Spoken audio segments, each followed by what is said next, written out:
Oh yeah, it's beautiful. Blizzard outside, 2017. Did some podcasts, some Instagram. I'm in and out of the hot tub outside. It's freezing though outside. A little snowy, a little drift. But hey, if you feel shoveled, snowed in, I should say, shoveled in, snow blowed in, shovel yourself out. That's all.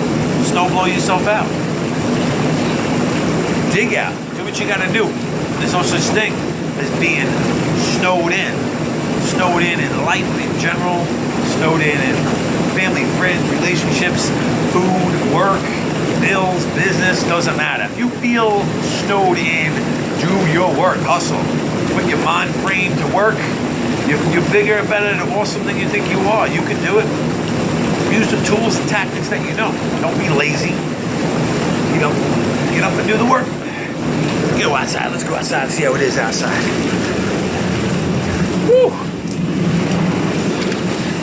Oh, goddamn! About a foot and a half of snow out here. Forget that. Forget that. Gotta go back in the tub.